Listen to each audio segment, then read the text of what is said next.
Galera, falar um pouquinho aqui sobre o governo do presidente interino Michel Temer, esse que subiu à cadeira da presidente da República com um discurso de fim de corrupção. Foi também esse o clamor das pessoas na rua. O que as pessoas queriam era um governo que não tivesse ladrão, corrupto, picareta, safado, nada disso. E a gente não tem dúvida que era esse o clamor, até porque a maioria das pessoas não tem muita compreensão do que seja pedaladas fiscais, decreto suplementar, decreto de contingenciamento, plano safra. Não, o que as pessoas querem é um governo justo e honesto. E Michel Temer, percebendo que era essa a bandeira que as pessoas defendiam na rua, ele agora postulou o posto de presidente da República, sendo esse salvador da pátria. Mas mal ele chegou na presidência da República, o que é que ele fez como resposta ao clamor popular? Emplacou 8 ministros corruptos.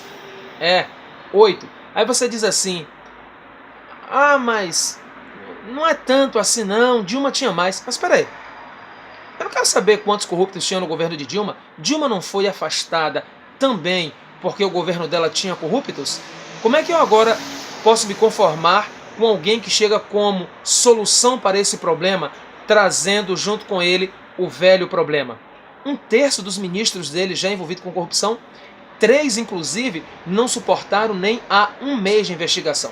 Algumas pessoas dizem, não, mas isso é mentira do Sérgio Machado, que fica aí inventando coisas para prejudicar o Michel Temer.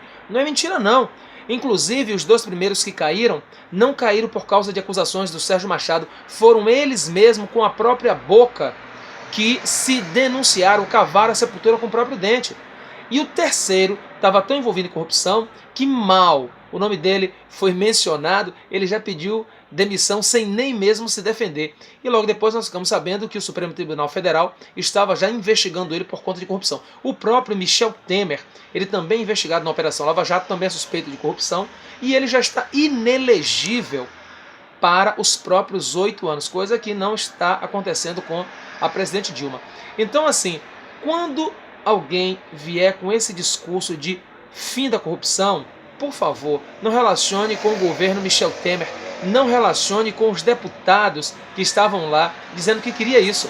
Você lembra da deputada, esposa do prefeito de Montes Claros, que ela foi lá no plenário da Câmara dizendo que estava votando pelo marido dela, que era um exemplo, e no outro dia o marido dela foi preso por corrupção? Aquele outro deputado que disse que o pai dele ensinou ele a não ser corrupto, e o pai dele também foi preso por corrupção. Quer dizer, esses anticorrupção não tem moral nenhuma, né?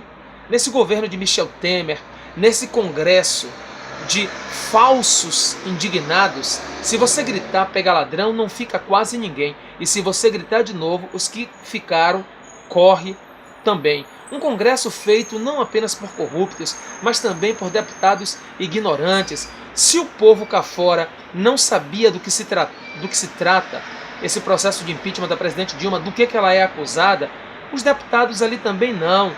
Muitos deles não têm a mínima noção do que seja todo esse processo. Eu vou citar aqui um vereador de uma cidade do interior do PMDB, ele não é deputado, é apenas vereador, mas é o retrato desses deputados ignorantes que nós temos ali em Brasília. O vereador, ele subiu ao plenário da Câmara para fazer o seu discurso e ele deixou claro que ele pensava que médico residente eram médicos que dormiam no hospital, né? Esse é o retrato dos parlamentares que nós temos aqui no Brasil. Mas voltando aqui ao governo do presidente Michel Temer, o primeiro discurso dele era anticorrupção. A gente já viu que é tudo papo furado. Ele não passa de um corrupto com o seu governo, junto com todos os outros que estão aí com essa falsa bandeira. Mas ele também disse que o governo Dilma gastava demais e que ele iria, portanto, fazer cortes.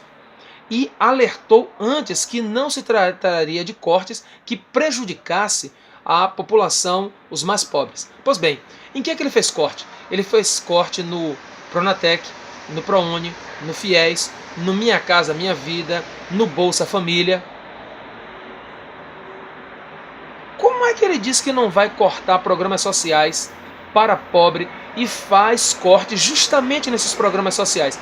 Será que ele está pensando que é o Alexandre Frota que usa o Bolsa Família? Será que ele está pensando que é a Regina Duarte, que matriculou seus netos pelo programa do FIES? Será que ele está pensando que é o Marco Feliciano, que ele está no Pronatec para fazer um curso técnico, quem sabe um curso de teologia, né? Para ele aprender a ser pastor? Que maluquice é essa? Tá maconhado? Tá doido? Você só cortou programa para pobre, Michel Temerário. Para rico, você não fez nenhum corte, pelo contrário. Os grandes empresários, quando eles querem demitir um funcionário, eles precisam pagar 40% de multa ao funcionário que está sendo demitido e outros 10% ao governo. Sabe o que Michel Temer fez? Ele cortou esses 10% que precisa pagar o governo federal. Ou seja, o governo está precisando de dinheiro e ele dá bônus para os empresários. Uma outra coisa que ele fez também, a Dilma Rousseff havia vetado o aumento do judiciário 41% por entender que não era o momento. O Brasil está vivendo uma crise por conta da crise internacional e o judiciário, vamos combinar, já ganha bem. Os juízes ganham 33 mil mais as suas vantagens. Agora vão ganhar 39 mil mais as suas vantagens. Vão custar aí em torno de 60 mil reais. Foi esse povo que Michel Temer achou que merecia dar aumento. Os deputados já sinalizaram que eles também querem ganhar 39 mil, os deputados federais. E Michel Temer também já sinalizou que vai sancionar. Os funcionários, os técnicos, todos vêm na onda, né?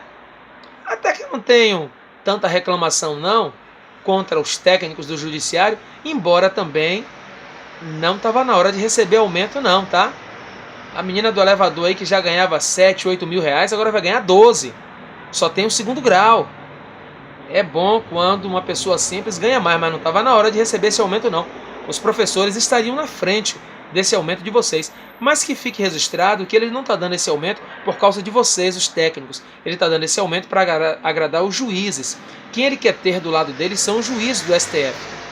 Quem ele quer ter do lado dele são os deputados. E é por isso que ele também vai sancionar lá, vai assinar o aumento que os deputados vão dar para si mesmo. E por fim, para encerrar esse caminhão de denúncias aqui, quero falar também que o Estado do Rio de Janeiro está com uma dívida de 6 bilhões. Pois é, 6 bilhões. E você sabe que vai ter agora as Olimpíadas no Rio de Janeiro. Por conta dessa dívida, muitos funcionários públicos não estão recebendo dinheiro e o Rio de Janeiro está um verdadeiro caos com comprometimento das Olimpíadas. O que é que o presidente interino Michel Temer fez com o governador interino do Rio de Janeiro? Os dois sentaram, combinaram e Michel Temer orientou o governador do Rio de Janeiro a assinar um decreto de calamidade pública, porque a partir daí o governo federal pode fazer transferência de dinheiro para o estado do Rio de Janeiro, já que eles têm agora um decreto de calamidade pública. Só que isso é ilegal. Um governo só pode decretar estado de calamidade pública por eventos sobrenaturais, ou melhor, por eventos naturais, sobrenatural não, que não tem assombração aqui, eventos da natureza. Você não pode assinar um decreto de calamidade pública por causa de má gestão financeira. Quer dizer, nas barbas da justiça, da imprensa, Michel Temer tramando para transferir dinheiro para o estado do Rio de Janeiro. Resultado, os outros governadores, ao ver isso, já sinalizaram: também quero, se vai dar para ele, tem que dar para nós também. Resultado, os governos estaduais devem para o governo federal 430 bilhões. E esses governadores agora já foram para cima do Michel Temer, dizendo que quer renegociar, que quer um prazo maior, que quer dividir em mais parcelas. Ou seja, o que ele vai fazer para o Rio de Janeiro vai ter que se estender para outros estados, vai agravar ainda mais os cofres do governo federal. Ele só está piorando a crise. E isso é muito grave, isso é muito sério. E isso na frente de todo mundo. Isso não é nem pedalada, isso é bicicletada, isso é golpe. Isso é um absurdo, né? E aí, para vocês terem uma ideia, só o governo de São Paulo deve 200 bilhões ao governo federal. Aliás, eu acho até uma hipocrisia, né? o PSDB e todos os paulistas criticando Dilma, porque Dilma foi até o Congresso e pediu para fechar o ano de 2016 com um déficit de 90 bilhões. Não, é um absurdo, é muito. Só o governo de São Paulo deve ao governo federal 200 bilhões. Se eles pagassem, Dilma ainda ficava com troco. O Congresso Nacional não aprovou que Dilma fechasse o ano com um déficit de 90 bilhões. Só que depois o Michel Temer foi lá e pediu para fechar o ano com um déficit de 170 bilhões. Aí eles deixaram. Dilma não podia fechar com 90 bilhões. Mas o Michel Temer, quando foi lá, não pediu para fechar com 90 não, pediu mais 80.